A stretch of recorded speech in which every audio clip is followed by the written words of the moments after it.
Big love, everybody. Much respect. Today I'm doing something a little different. I've been slowly crawling out of my caveman, uh, self imposed isolation, uh, trying new things and, embracing this technological web that we are all uh, dealing with, each on our own level of aptitude. And I have to confess, uh, I struggle in the in the technological arena. I struggle in a major way. I feel like my entire virtual experience is a personal Gordian's knot. And, I'm just waiting for Alexander the Great to come and set me free and, cut all the knots that bind me loose. When I start up new accounts, excuse me, for example, I started an Odyssey account a couple months ago. And, I get halfway into having an account and uploading an image and putting in my email and tying myself into this complex web of obligation. And the next thing I know, I can't upload shit.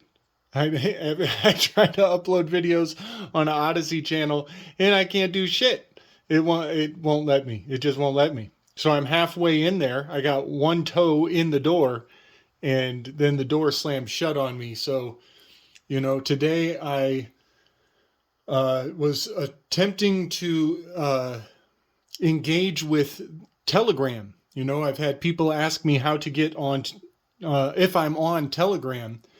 And so I got on Telegram, and in the process, somehow my credit card number I had to put my credit card number into some application, tumor.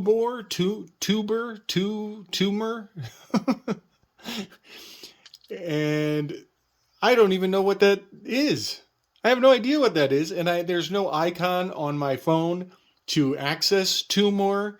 But through that, I was able to get on Telegram. It's like a labyrinth. It is literally a labyrinth of what the fuck is going on. And eventually, when I got onto Telegram, the first thing right away, an old friend who I haven't talked to in months, he just responds with, "Hey, how you doing?" And next thing I know, it's like I'm standing in the middle of the town square with my balls hanging out, and I realize, oh God, who else can see me? Is my ex looking at me right now? Did she just get notification that I'm on Telegram? I have no fucking clue how this shit works. I am so far over my head, and I really am, a complete fucking loner. So I am, I'm going through some real struggle with this technology. I think I started an Instagram account a couple months ago and uploaded some pictures. Had some success and a little interaction with somebody on there. And the next thing I know, I can't. My password doesn't work, and now I'm locked out of my own Instagram. I got on Rockfin, and it won't accept any passwords from Rockfin, and I can't even change the password because I don't know what. I think I have an email address that I don't use, that I don't access, that I've lost that password. I'm in a fucking labyrinth of passwords. It's a fucking identity crisis. It's just beyond frustrating if you can't tell. So please bear with me, folks. This installment is dual purpose. For one, I'm documenting my frustration in my struggle to progress, into this world of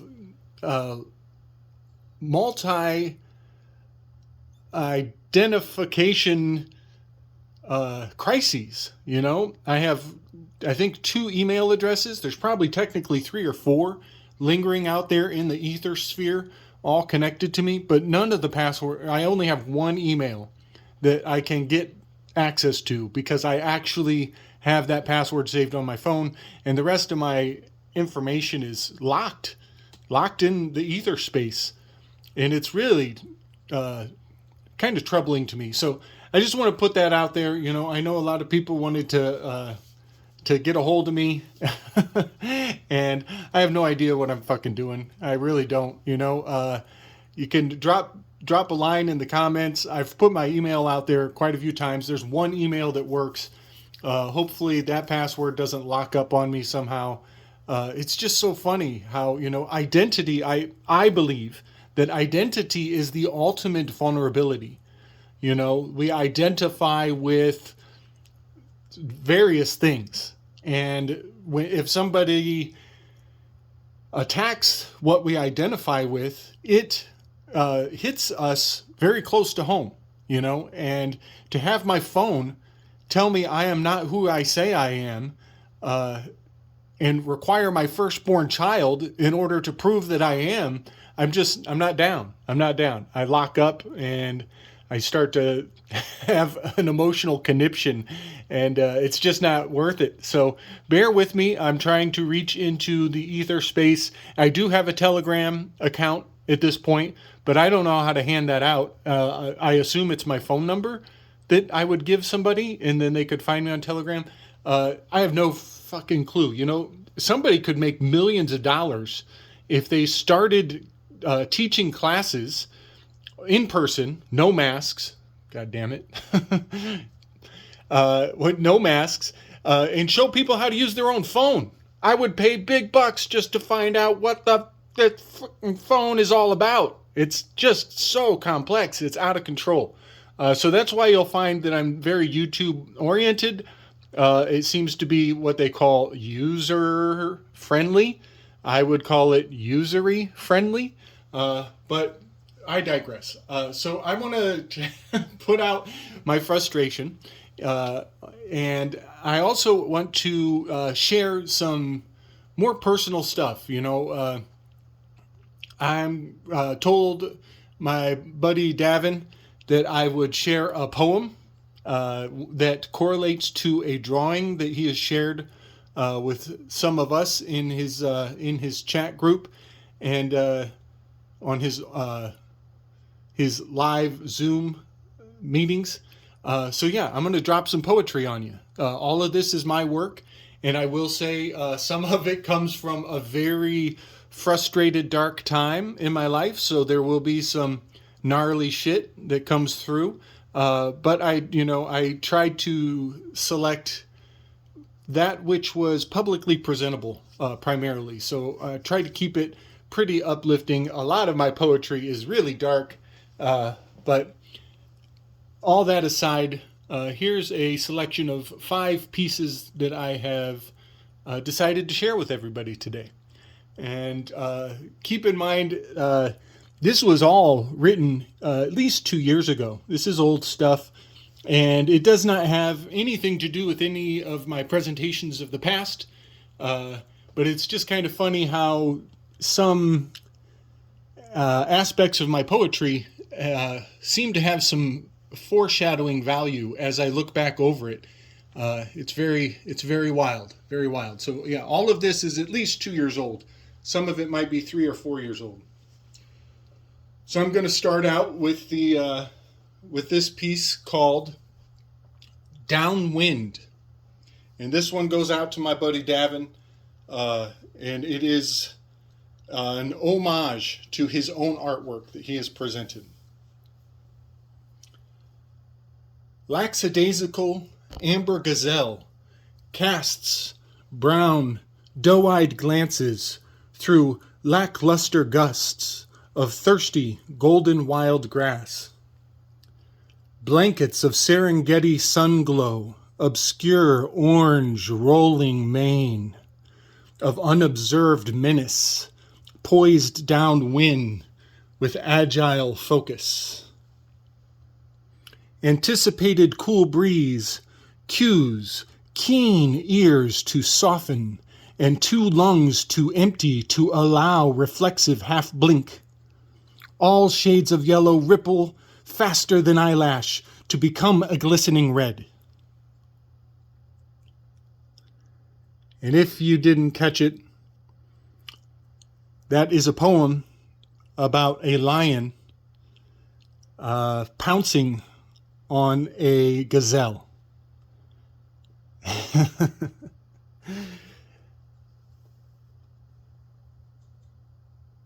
Next is River Styx. This one is dark. It's pretty dark. River Styx. Vigilantly spoon-filled gold and red lion's share of gasoline blood flames blaze above floodgates far beyond unsatisfied beneath goddess's profane sanctum, where meticulously diametric mandala dust storms wax, wane, and wage within underworld hourglass wagers.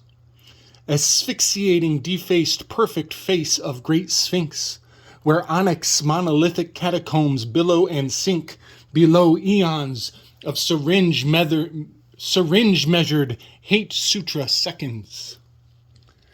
As obelisk, ankh, and altar succumb to ash and age, swallowed under increasingly unquenchable vortex sands of Osiris's mercurial quagmire oasis, Xerxes anoints Nephilim firstborn in napalm baptismal mirage pool onslaught of Nephtheses defiled riddles, secrets, and songs. There below, downside turns up betwixt bottomless cups, until distilled double or nothing years of disdain drip skyward to tranquilize the three seething heads of the warden of Hades.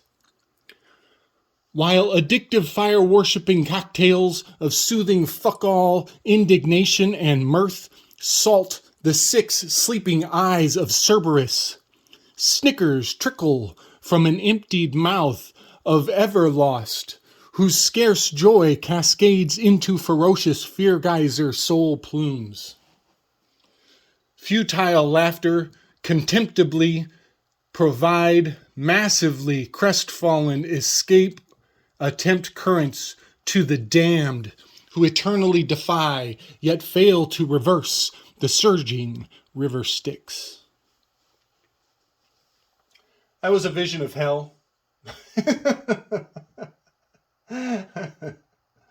Bit of a journey into Dante, if you will. This one's fun. This one kind of falls in line with some of my style. I realized somewhere in my poetic endeavors that the conspiratorial was where I should focus my energy, to be more honest with myself. I felt that my poetry should maybe be used to bring the conspiratorial reality into the minds of those who may not see things through the conspirituality that we all share and enjoy in this particular circle. So this one is called Omua, and this is my vision of the like a time capsule of what was happening when Oumuamua was on its approach to Earth. And I just wanted to kind of culminate all of the headlines of that time and put it into this work here. So you will notice this is a correlation of Oumuamua and the Las Vegas shooting, as they were dominating the headlines simultaneously. End over end, Vega shapes issue tumble signals foretelling inbound planet killer. Prompting committed, self-reverential geomancers to orchestrate Ouija stage ritual slaughter. Missiles test headline stratospheres, Sky rune alchemical chemtrails sow discord over dormant ancient ley lines to better amplify the new age manufactured curse. Movers and shakers and world trade breakers reshape minds by harnessing the awe stars imbue. 19 days before impact, the cloaked Luxorian Brotherhood flashes empty chambers from 6 spectral vantage points, none of which were the 34th floor. Numerically evoking 13 zodiacal configurations, the unbegun strum off-tune tales behind arching bodies. Bump-stocked blank ballistics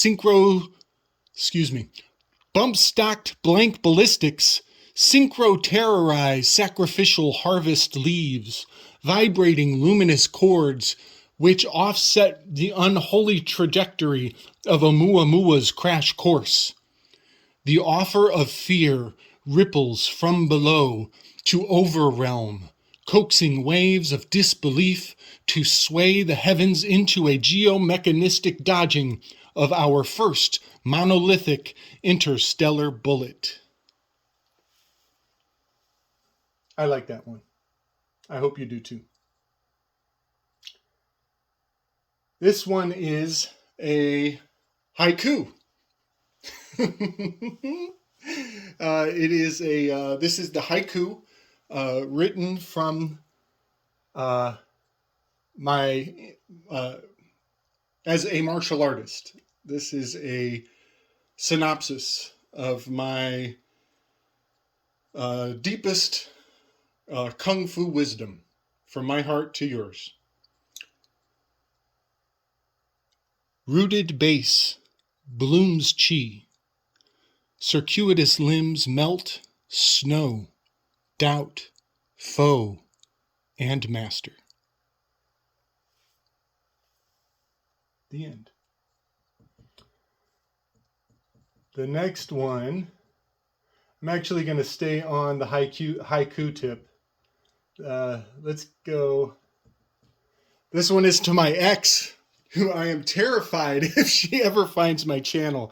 I'm absolutely terrified. It will be the most mortifying thing ever if she finds my channel and decides to make a stink about my public persona that I'm sharing with the world here. God, that will be the day. I will just melt in mortification the day she finds my business out there on the internet. So if you're out there, sweetheart, this one's for you. Sorry. This one is called Haiku X. To the X, to whom much sorrow remains unpaid, sorry isn't one. Booyashaka. Sorry, I apologize for having so much fun with this. But silliness is a vice of mine. This one is it's a poem to my long lost half brother. And I won't go into too much of that story, but he and I spent most of our lives separated. And at the age of 24, I went out into the world seeking him. And when I found him, I did not know that he had no clue I existed. I thought his mom had told him about my mom and I.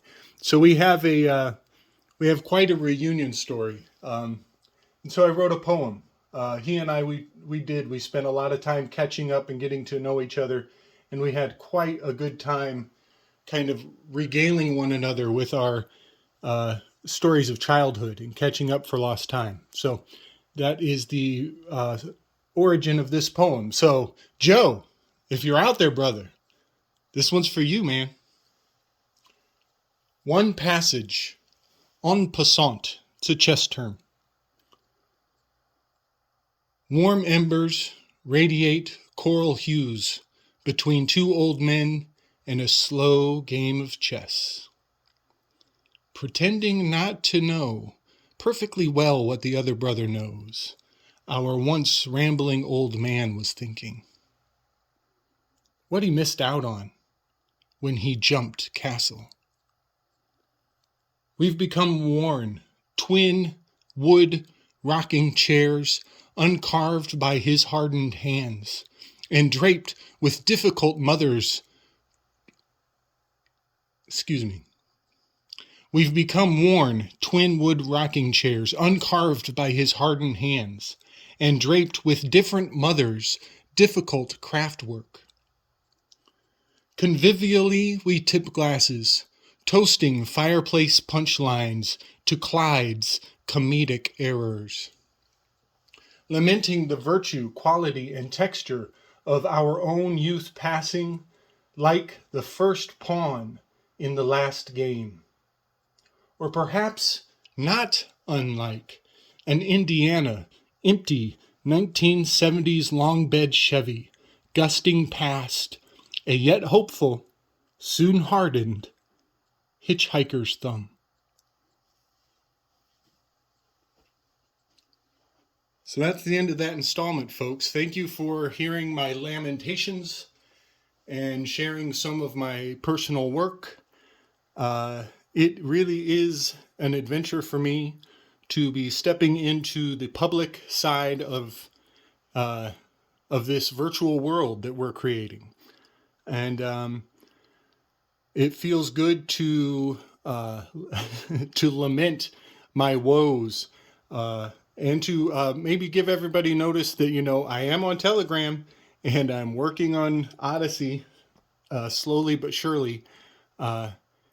And, maybe I'll do more poetry. I've got a ton to share, but I just thought I'd put that out and let everybody get a little taste of who I am on a deeper level. And I hope you enjoyed. Much love and respect, everyone. Peace and strength.